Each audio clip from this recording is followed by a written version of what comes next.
You know what time it is? It's prime time in the Mountain Time Zone. Colorado hiring Deion Sanders as its new head coach with a base salary of more than $5 million per year. Coach Prime led FCS school Jackson State to its first undefeated regular season in school history this year and back-to-back SWAC championships. Here's Deion now addressing his team about his decision to go to Colorado.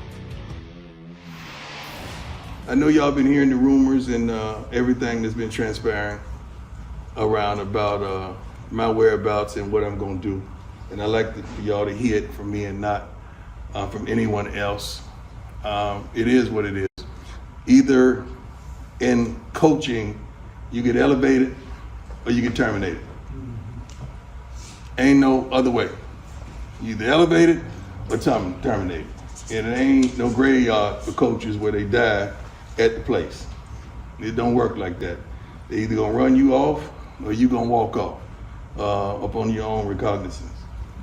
I've chosen to accept the job elsewhere next year. I'm gonna finish what we started. We're gonna dominate. I'm gonna be here to that end and that conclusion. And then when that conclusion, we will move on. Either they run you off or you're gonna walk off. I like that. Deion Sanders had a heck of a career and a heck of a couple years at Jackson State. Now heading to the Pac-12, looking to turn around a Colorado program that's had 2 winning seasons in the last 17 years. Mile high with mile lows, and now prime time. Coach Prime looking to get Colorado back on the map. And for more, let's welcome in 24/7 Sports college football analyst Carl Reed, who joins us from Jackson, Mississippi. He was at the SWAC championship. He's been speaking with Deion Sanders over the last few weeks here with the decision looming. Carl, what more can you tell us about Deion's decision to take the job at Colorado? I think it was a necessary step for him in his coaching career. He had done all that he could at Jackson State in terms of what he's done for that program. Back-to-back SWAC championships, undefeated this year, unbelievable program he's built. It's time for the next step. Football is one of the most competitive games, and it draws the most competitive men. And Deion is one of those guys. He wants to go test his mettle at the highest level that college football has to offer. What are your conversations been with him? What has he told you about this process? Well, it's something that you have to be very thorough about because he had several suitors. He had several people that were interested in his services. And so it's all about making the right decision, and it's all about making sure that you're going to have the resources to compete at the highest level. Colorado seems to have made a huge commitment, not only with his salary, but with the salary pool for the assistant coaches, for the support staff, and the recruiting guys that you need. He's going to be able to compete with anybody in America from a recruiting standpoint. Well, you know he landed the #1 overall recruit in the class of 2022, 5-star corner Travis Hunter at Jackson State. What are you hearing about Hunter following Deion to Colorado? We haven't discussed that yet. That's fluid. That's something that I'm sure that Coach Prime and Hunter have conversations about in the coming days as the transfer portal opens up on Monday. But that's not something that we have discussed. But what I will say is transfer portal opens Monday, December 5th, and it's going to be bananas. And I'm sure you're going to see quite a few really good football players choose to go play out in Colorado. Colorado's had 2 winning seasons in the last 17 years, Carl, even with the transfer portal. Why should we believe Deion can turn things around in Boulder? I wouldn't bet against him. I'll tell you what, when he went to Jackson State, I questioned would he be able to win there because of the lack of success that they had over the years. If it's one thing about Prime, he's committed, he's dedicated, and he has a very, very high level of self-belief. I would not bet against him in this situation.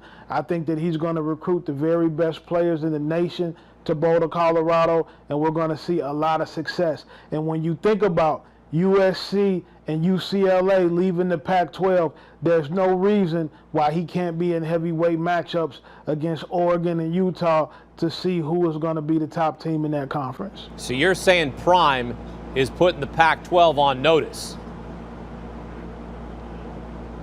I'm saying that everybody in the Pac-12 better be aware that Deion Sanders is at the University of Colorado, and he's going to be a major player there, and everybody should be on high alert.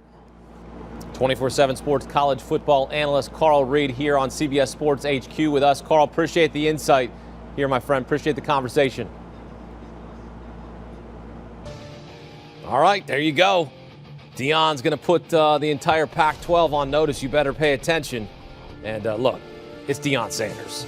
I mean, it's going to be bright lights, big-time shows, prime time in the Mountain West time zone. It's going to be quite the spectacle. But it won't matter if they don't win games.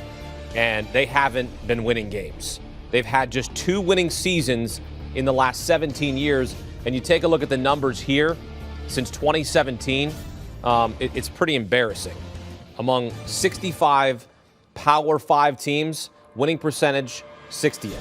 Points per game 61st. So Prime's got to get the Buffs into the end zone. He's got to get them relevant once again in the schedule there, meaning his possible return will have missed games tonight at the Patriots, home against the Jets and Dolphins, and then a roadie in Chicago before he's eligible to return. Buffalo, of course, came into the season and for most of this season, the betting favorites to win the Super Bowl at Caesars Sportsbook. However, even though they've won a couple games after sliding there, the Kansas City Chiefs have leapfrogged them for top spot on the betting board.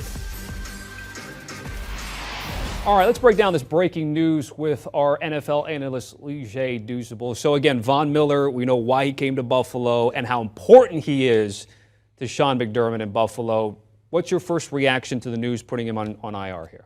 This is a massive blow because Von literally was just on this podcast, Tommy, talking about I most likely could be back, 2 weeks from now versus the New York Jets. And now to hear the news that he's going to IR, something must have come out medically that the Bills weren't expecting or maybe expecting, and that's why they didn't want to put him on IR right away. They were hoping out that he could maybe come back before that 4-week period, but now it looks like he will be out all the way until that Bengals game at the earliest to come back.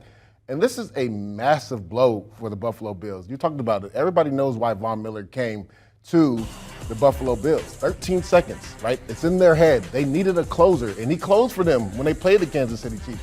This is a guy that has 8 sacks already this year, and he just does more than pass rush. He's an emotional leader on that team. The way he sets the edge in the run game is second to none. He's been doing it for over 10 years at this league in a high level. And he really brought Greg Russo along too, right? He was having a heck of a start to the season before he got hurt. Now the good thing for the Bills is it looks like he could potentially come back tonight versus the Pats, but they're going to miss Von Miller badly. It's interesting. Von Miller personally trying to do a little bit of like the LeBron James thing, which is win 3 titles with 3 different teams. Yeah. The bigger question also then becomes, Leger, 4 weeks at a minimum for IR, but a lot of Bills Mafia will argue, do we really need Von Miller until the playoffs? Can we hold him off until maybe at least January because of what the Chiefs, though, have done? What do you think about maybe holding off as long as you can with him? I mean, you got to be smart. This isn't a young player. Now, Von does a great job of taking care of his body. He still looks like he's only 27 years old out there on that field, but you have to be smart with a guy that has a lower body injury coming back from injury. Now, granted, the Bills would probably hope that they were in a different situation in the AFC East, but you see it on the screen right there. They're in a dogfight, and they're 0-2 in the division. They got to start rallying off some of these division wins, or they're not going to get a home playoff game. So on one hand, yes, you want to bring your closer back as quick as possible, but you also have to be smart. You just have to get into the playoffs and hope that Von Miller is close to 80 to 90% to be that closer for you in the playoffs. You don't want to rush him back and then potentially hurt him, and now he's out for the rest of the playoffs. You brought up Rousseau. We know Ed Oliver has been playing well. Leslie Frazier likes to rotate, especially that defensive lineman group and that front seven. So Von Miller's out for 4 games. How do you anticipate the scheme? Will it change or any type of drop-off? And we know there's going to be a drop-off. The question is how much? Yeah, with Leslie Frazier, the scheme is the scheme. They play that cover 2 defense. They disguise it, and they're multiple with it. But as you talked about, Tommy, right, they rotate that defensive line. Epineza is going to have to step up. Greg Russo, after being out for a couple of weeks, he's going to have to step up. Ed Oliver, last week, that was the game they've been waiting for Ed Oliver to have. He was AFC Defensive Player of the Week. He stepped up. Tim Settle, he's going to have to step up. They're just going to continue to rotate guys. Tremaine Edmonds comes back from